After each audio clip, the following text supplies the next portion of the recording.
Hey, everybody, it's Brian Riley from the Riley Smith team at Remax Select Realty. I'm here with my partner.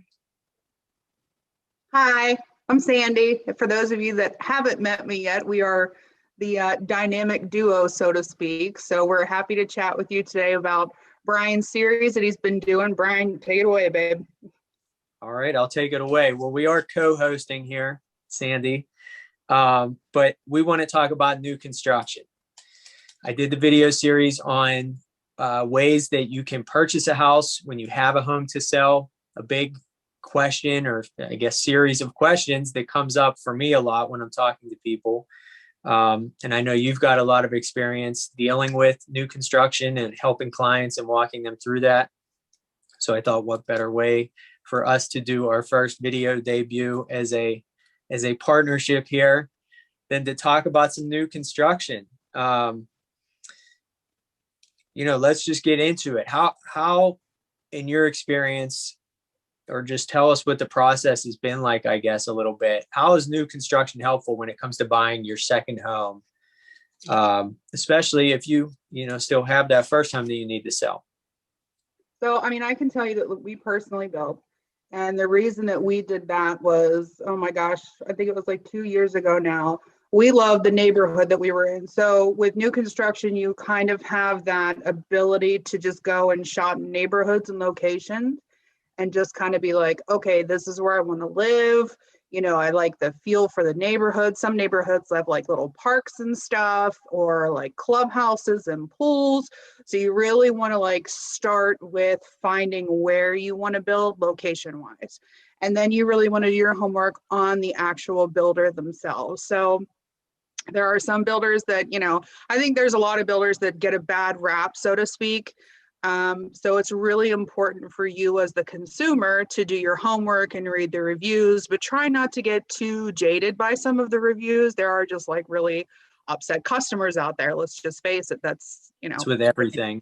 Yeah, exactly. Every So, product. I recommend first and foremost looking at area. And we were fortunate enough to get in where we were kind of ahead of this whole crazy market that we're in now. So for y'all out there that you're struggling with, multiple offers and going way above list price just to get in through the house, it becomes like that like auction and bidding war kind of thing happening. You don't have to do that with new construction. So you can talk to the builder, figure out what lot you want, what house you want to build, and just kind of pick out your finishes and do your thing. And there's not anything crazy happening. You're not competing with anybody else at that point.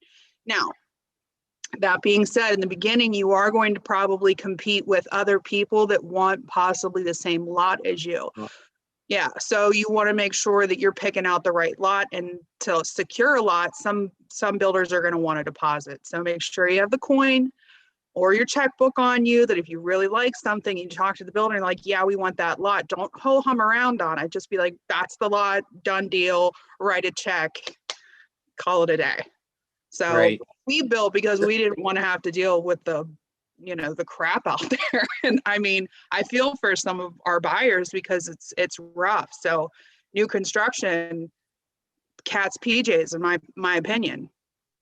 So it's still, there's still demand there. You're still dealing with supply and demand. So there's some competition, but it does, overall, I think one of the things that makes it a better option is you don't have to make all of those decisions all in literally an hour. Like some people are walking into houses and they already have the offer written up just based on the pictures. Right. And then they go walk through the house and then they have an hour to submit it. And they don't even remember what the house looks like when they go back for the home inspection. Obviously, new construction is like a walking little through bit with different. their phone. They're like, oh crap, what was that countertop and where was that door at? And you don't remember. You're in the hood of a car writing up an offer and there's other people going in. It's just nuts. It is nuts. It's our life. It's what we do every day, right? Suckers, we love it. Yeah, well, we're the suckers, right? You mean you're talking about us? Yeah, Yeah. I think you have to be a little bit crazy to enjoy this business, but here we are. Here we are. So And like I said, you've had a lot of experience helping clients and walking, and obviously your own personal experience, which Right. I didn't mention at the beginning, but obviously that's, the incredibly value, and you've been able to walk other clients through that as well. So you've kind of seen both sides of it there. Um, why do people, or why do we recommend that people use an agent when they're buying new construction? Because you can just go right into a open house or a what do they call it, a model home, and talk directly to the builder, and I'm sure they'd be glad to help you sign those contracts right there on the spot. But why do we recommend people work with an agent before they talk to a builder? Well, it's free to have buyer representation in anything that you do.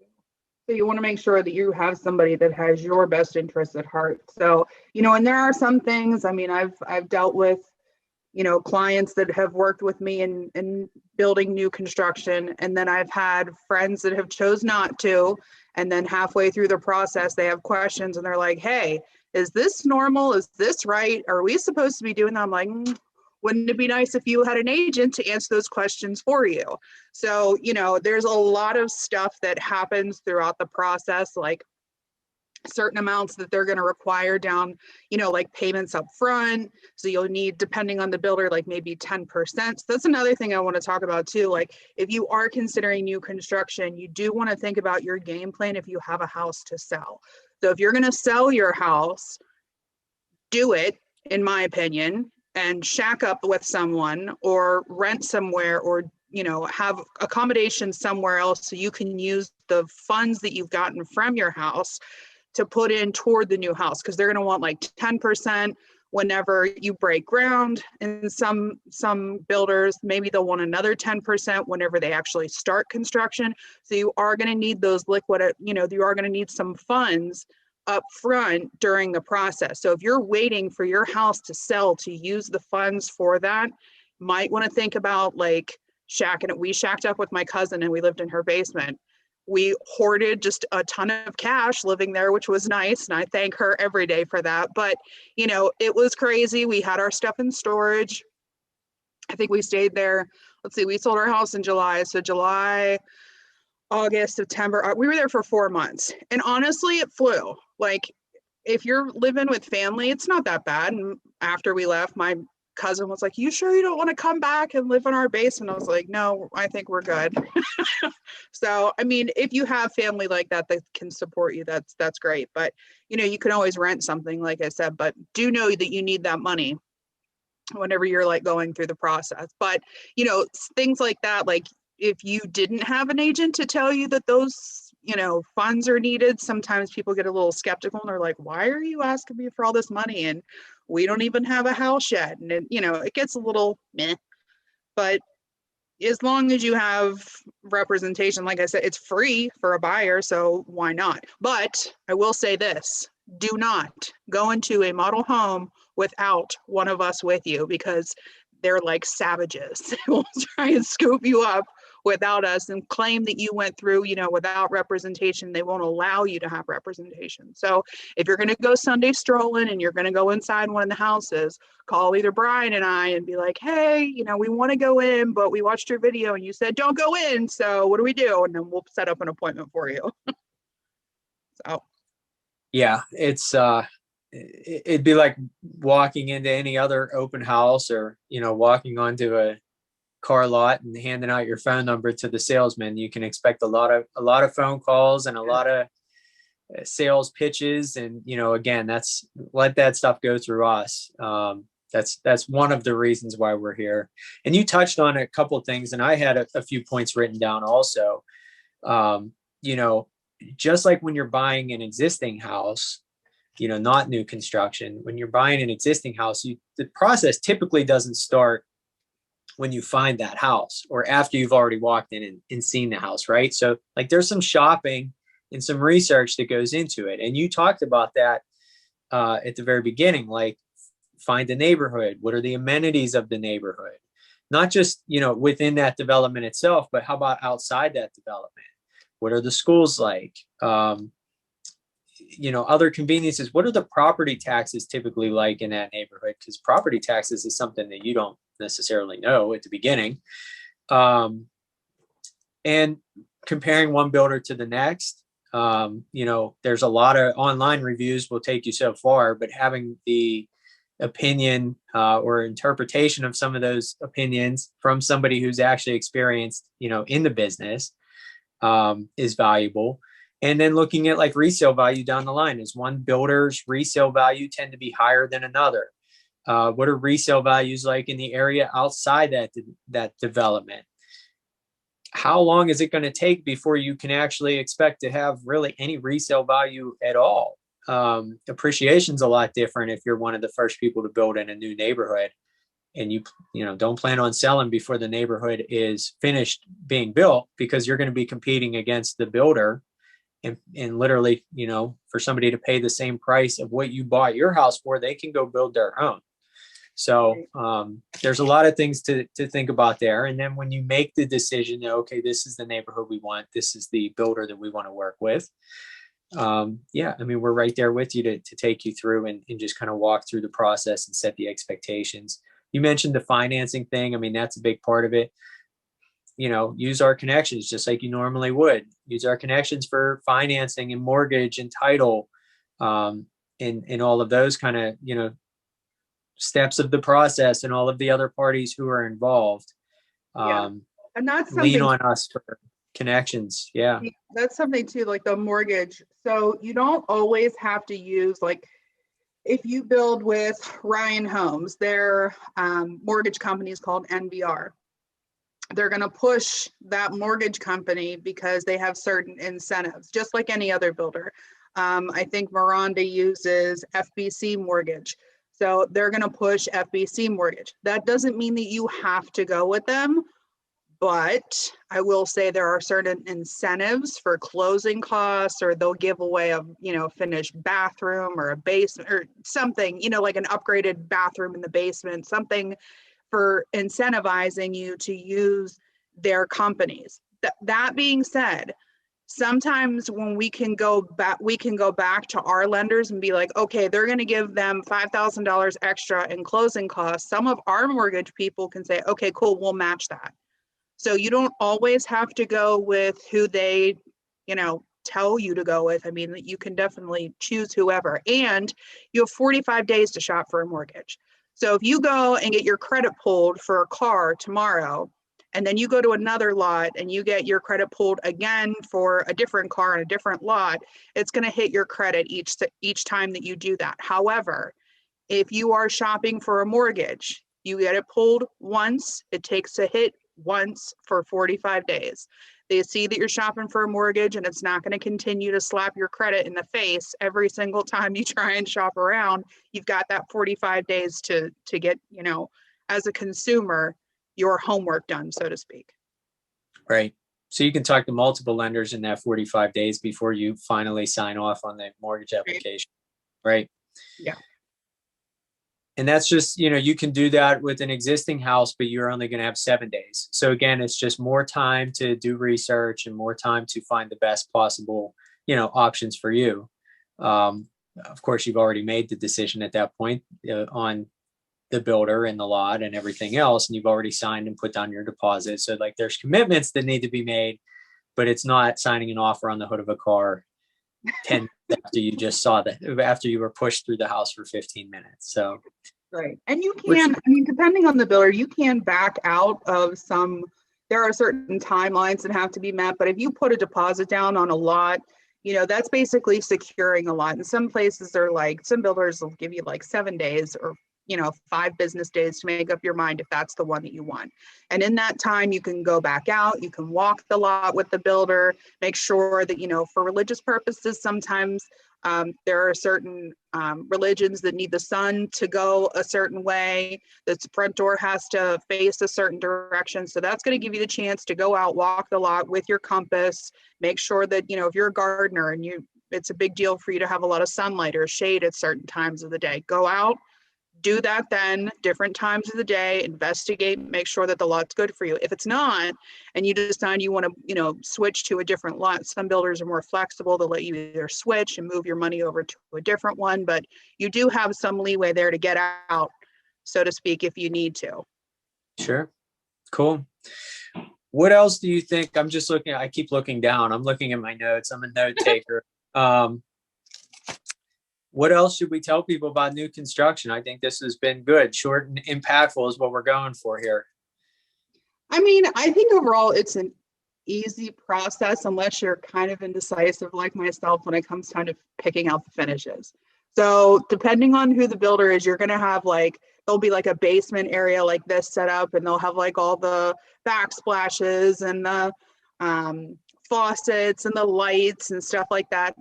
Depending on the builder, there are certain builders that have packages now. So if you pick like the presidential package, the whole feel of the house will look a certain way. If you pick, you know, the Washington pack, whatever, you've got like package A, B, C, D. I know Eddie Homes is, if you're looking for true like customization, they are so good. They have such nice stuff, but they give you an overall feel for the house. So if you want all of your fixtures to be like that brassy, bronzy kind of color, you go with this package, and all the lights would look a certain way. If you like the silver look, you would go with package B, and everything would look that certain way. So there are some, you know, builders that have that for you. Unless you're like me, and then you go in and you're like, no, I want this, but I want this. And hi. Say hi. Hi, Sandy. Hi, honey. Go ahead downstairs, kiddo. Thank you. You're welcome. Thank you. Yeah. See ya. Yeah. Bye. So yeah, if you are indecisive, take somebody that is decisive with you to help you figure out, you know, what you want your finishes and stuff to look like. Some places are on site, like at the model home, like I said, like in a basement or in a spare room or in the garage. And then other places are off site. So there are some builders, I think Miranda has a place over in McMurray, Peters Township area. It's called S&P Flooring, and they have like a whole back section, and you go and you pick out everything.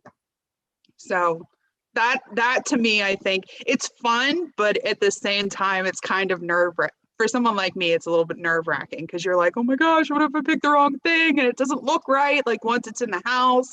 So that's the other thing too. You kind of have to think outside the box and don't get too hung up on, if you're a Pinterest person, don't get too hung up on Pinterest, because 9 times out of 10 what you see on Pinterest isn't in real life anyways. So just go with what they have. Don't go too crazy outside the box. Stick with what they know. They pick out those finishes and stuff for a reason. Right. Right. And it's good. And that's, you know, a lot of the times you're basically dealing with like an interior designer, so they can help you and walk you through that. It's also good to have, you know, an agent to kind of second check or double check some of those choices. Cause I mean, I don't know about you, but I've been in houses that are 5 years old that are now being sold by the original owners, the people who had the house built. And you're looking at like some of the fixtures and the woodwork around the house, and you're like, was this 10 years old when they built it? Like, like why these choices were outdated when they did this, you know? Yeah. So there's a lot of choices. Like you said, it can probably be overwhelming depending on the builder. So, and in most cases you can't go wrong, but it never hurts to have another, like you said, somebody decisive, but then also just somebody who's, you know, business minded, can look at that and say like, well, this is what you're doing 5 years down the line. Cause that's not really what you're looking at when you're there. You're choosing your own finishes and what you like, which you should. But you know, price is a factor, obviously. You know, I assume that's why some of these people use the, you know, the carpet that looks like it was used when they put it in the house. Right. And then it's still there 2 years later when they're selling, you know, so, and then there's certain things that, you know, maybe you will go with a less expensive carpet because, you know, you can get somebody else to come in and put in the more expensive carpet later on for a lot cheaper. Right. And that's a key thing. So like upgrade where you need to upgrade, if that makes sense. So upgrade in terms of if square footage is going to be a key factor for you for the house, upgrade square footage. So get the sunroom, get the bump outs, get this, get that. And if you have to cut costs somewhere, cut it on the flooring, cut it on the backsplash or something like that. You can add backsplash and flooring later. It's harder to add square footage. So get that square footage now and then do the other stuff later if there's so much that you have to work with. Right. Right. Absolutely. Awesome. Well, I think we gave them some information here, partner. I can just keep word vomiting too. I mean, I could talk about this all day. So, All right. Well, I'll go and I'll leave you here. You can talk to my fantastic chair. time world. Talk to the chair about new construction. No, I'm going to post this on YouTube, Facebook. It's probably too long for Instagram, but we will make sure that this video gets out there everywhere. So please, if you're watching this, share it with friends, family, anybody you know who might be thinking about new construction, or, you know, maybe they're not. They're looking to move, but they haven't looked at new construction as an option. And You're getting a call. yeah, my do not disturb stopped working. So with that, we're going to sign off. Thank you again, Sandy, my partner. Let us know if you have any. Let us know if you have any questions on new construction or just buying and selling in general. We're here to help. Goodbye, world. Goodbye, world. Goodbye, internet. Bye.